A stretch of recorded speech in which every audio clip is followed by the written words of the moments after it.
Fala pessoal, tudo certo com vocês? Vamos então agora chegar na reta final do nosso curso com a aula de número 16, lista de exercícios número 8.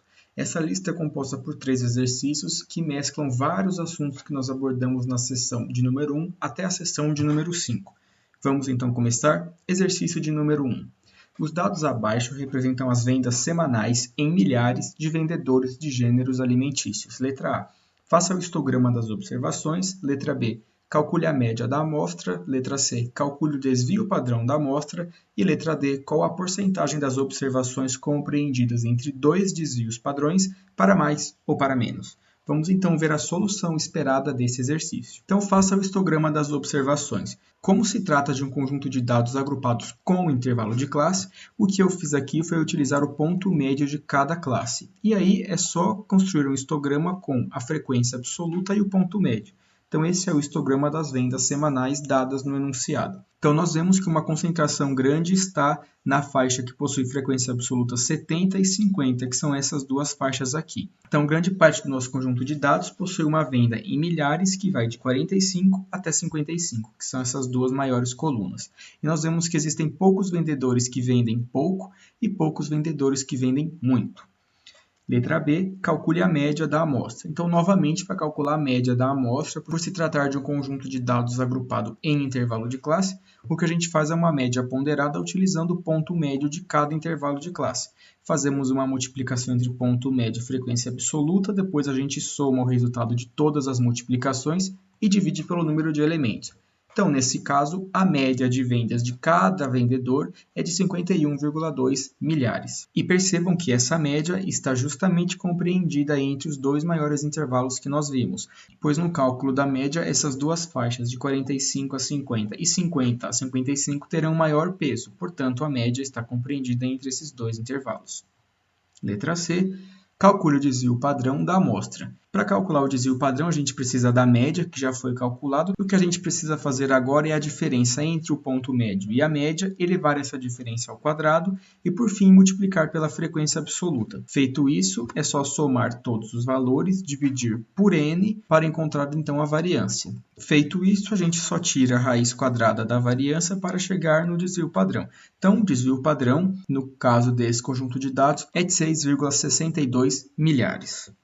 D. Qual a porcentagem das observações compreendidas entre dois desvios padrões para mais ou para menos?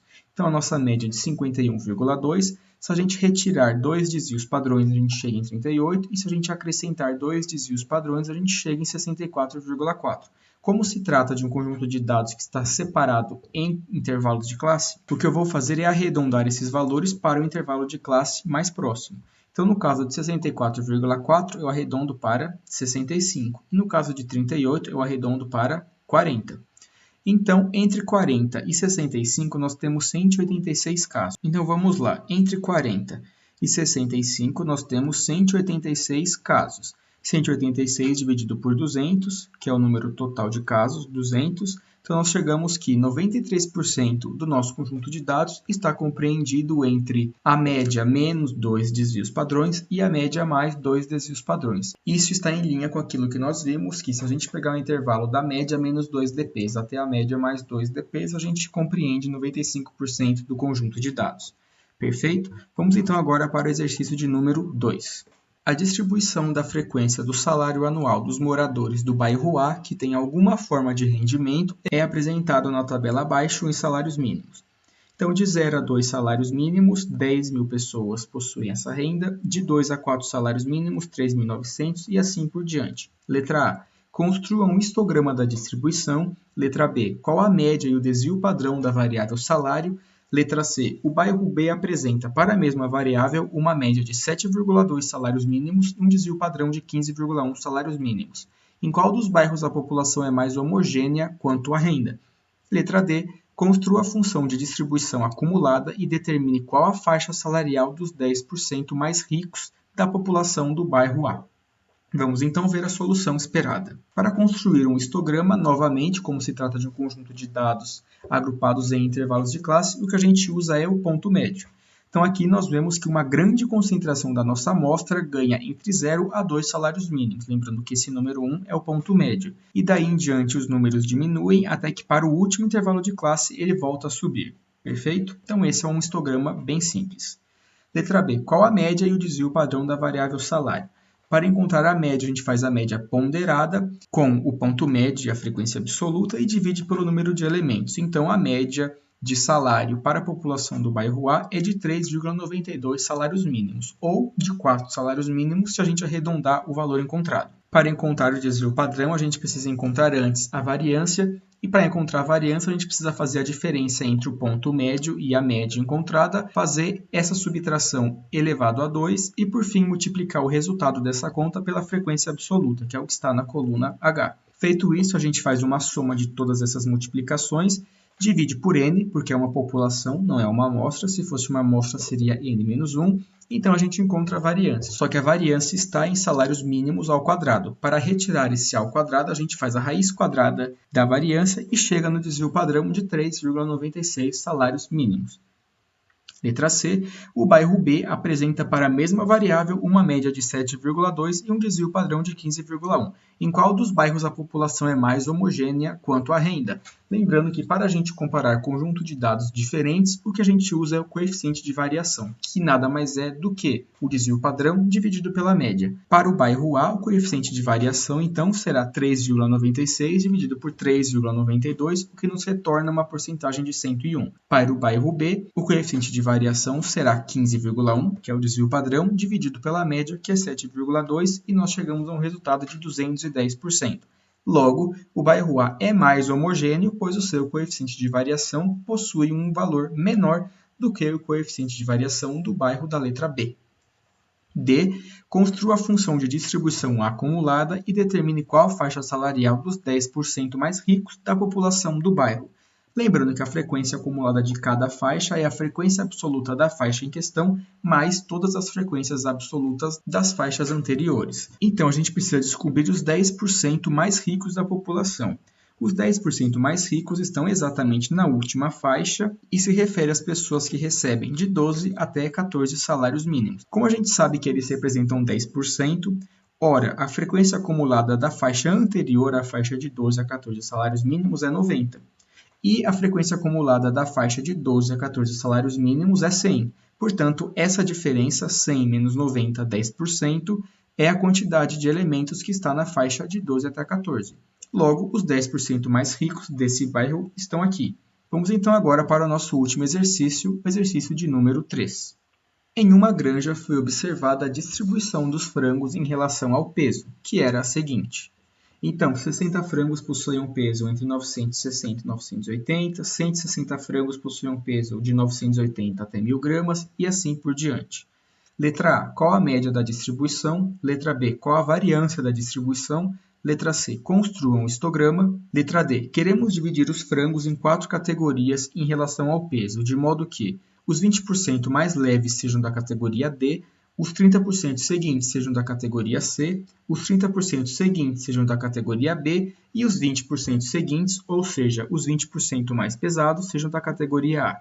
Quais os limites de peso entre as categorias A, B, C e D? Nesse caso, a gente vai ter que usar DCIS. Letra E. O granjeiro decide separar desse lote os animais com peso inferior a 2 desvios padrões abaixo da média para receberem ração reforçada e também separar os animais com peso superior a 1,5 desvio padrão acima da média para usá-los como reprodutores. Qual a porcentagem de animais que serão separados em cada caso? Vamos então para a solução. Para fazer a média da distribuição, a gente utiliza o ponto médio, pois se trata de um conjunto de dados agrupado em intervalo de classe. Faz a soma da ponderação, divide pelo número de elementos, nesse caso 1.000, e a média de peso dos frangos é de 1.020,80 gramas. B. Qual a variância da distribuição? Para encontrar a variância, a gente precisa da média, que já foi calculada anteriormente. O que a gente faz nesse caso é a diferença entre o ponto médio e a média, eleva essa diferença ao quadrado e multiplica pelo número da frequência absoluta.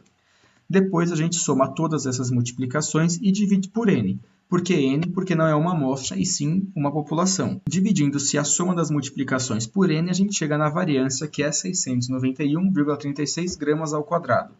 Porém, gramas ao quadrado é uma medida de difícil utilização. Para retirar esse ao quadrado, o que a gente faz é a raiz quadrada da variância e chega então no desvio padrão de 26,29 gramas. Letra C, construa um histograma. Novamente a gente usa o ponto médio, que está aqui no eixo X do histograma, e nós vemos uma grande concentração com peso entre 1.000 e 1.040 gramas, que são as duas maiores colunas, sendo que as duas menores colunas, ou seja, os intervalos de classe com menor frequência, são os extremos, de 960 até 980 e de 1.060 até 1.080.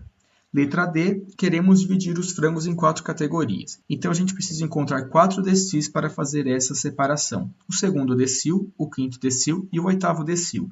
Lembrando que a fórmula utilizada está aqui, e aqui eu já coloquei todos os dados necessários para calcular cada um desses decils. Eu não vou comentar cada um desses números, pois vocês já sabem a utilização da fórmula. O que nos interessa é os limites inferiores e superiores de cada categoria. Então, a categoria D, que se refere aos 20% mais leves, começa de 960 e vai até 997,5.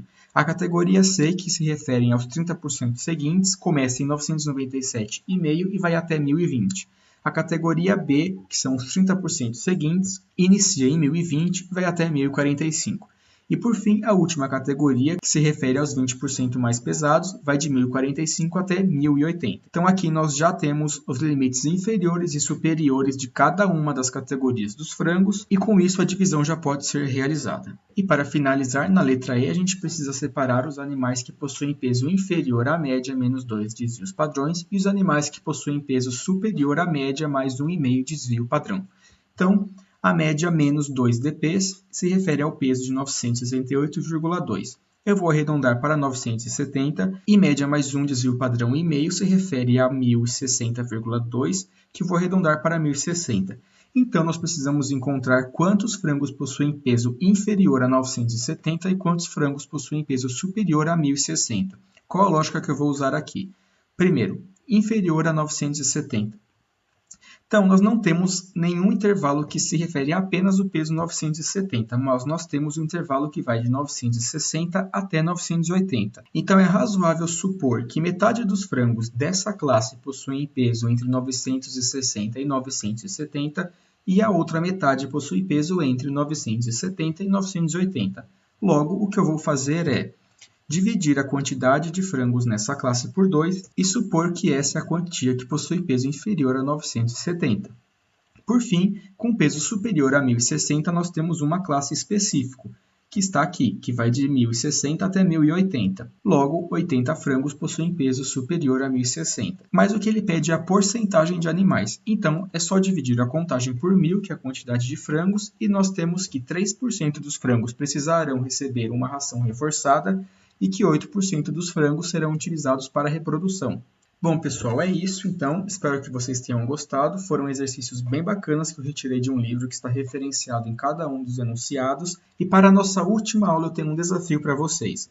Como sempre, antes de me despedir, eu peço que se vocês gostaram do vídeo, que vocês se inscrevam no canal e curtam o vídeo, pois assim o YouTube entende que o nosso conteúdo é bom e divulga ele para mais pessoas. Vejo vocês na nossa última aula, aula de número 17. Até mais!